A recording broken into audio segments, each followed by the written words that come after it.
Visakha steel plant ప్రమాదంపై విచారణకు నిపుణులపై 3 సభ్యులతో హైలెవెల్ కమిటీ ఏర్పాటైంది. ప్రమాద స్థలిలో ఉన్నత స్థాయి కమిటీ విచారణ చేపట్టనుంది.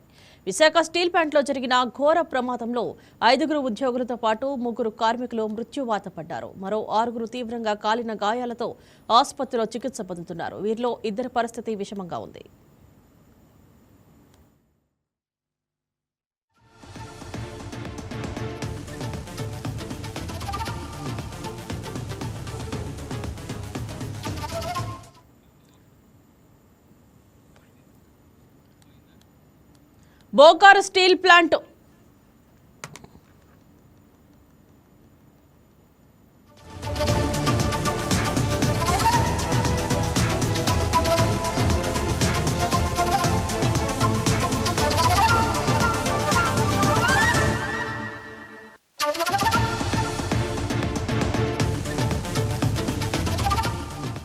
బోకారు స్టీల్ ప్లాంట్ డైరెక్టర్తో దర్యాప్తు ప్రమాదంపై విచారణ చేయిస్తున్నట్లు కేంద్ర మంత్రి భూపతిరాజు శ్రీనివాస్ వర్మ తెలిపారు.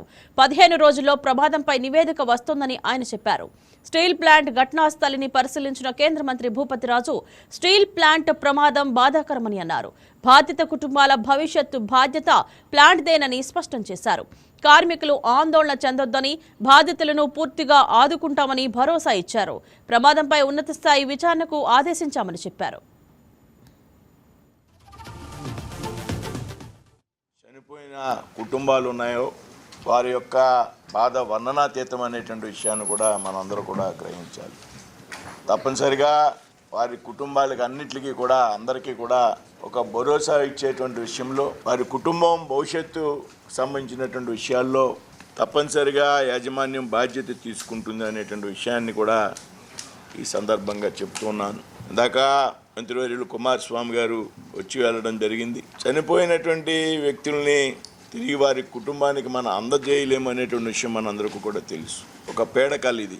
స్టీల్ ప్లాంటు ఒక గాడిని పడుతున్నటువంటి ఈ సందర్భంలో, ఈ సమయంలో లాభాల బాటలో ముందుకు వెళుతుంది. రాబోయేటువంటి రోజుల్లో మన జనవరి నుంచి కూడా లాభాలు మొదలయ్యాయి.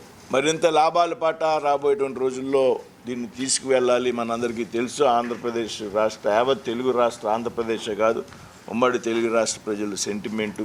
దాదాపు దీన్ని నడిపించడం అసాధ్యం అనుకున్నటువంటి సమయంలో నరేంద్ర మోడీ గారి నాయకత్వంలో ఉన్నటువంటి ప్రభుత్వం, రాష్ట్ర ప్రభుత్వం, చంద్రబాబు నాయుడు గారి కృషి, మీ అందరి యొక్క సెంటిమెంట్ ఆధారంగా మనం ప్యాకేజ్ ఇవ్వడం, ఈ లాభాల బాట పడుతున్నటువంటి సమయంలో ఈ దురదృష్టకరమైనటువంటి సంఘటన రాబోయేటువంటి అతి తక్కువ సమయంలోనే మరో విధంగా కూడా దీనికి ఏ రకంగా సహాయం చేయాలనేటువంటి విషయం మీద పెద్ద ఎత్తున ఢిల్లీలో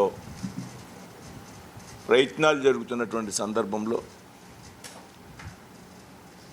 ఈరోజు ఈ సంఘటన జరిగేటువంటి సమయంలో కూడా ఒక ముఖ్యమైనటువంటి సమావేశం ఆర్థిక శాఖతో మన స్టీల్ ప్లాంట్ అధికారులు ఈరోజు కూడా మీటింగ్లో ఉండడం, ఇటువంటి సమయంలో జరిగినటువంటి దుర్ఘటన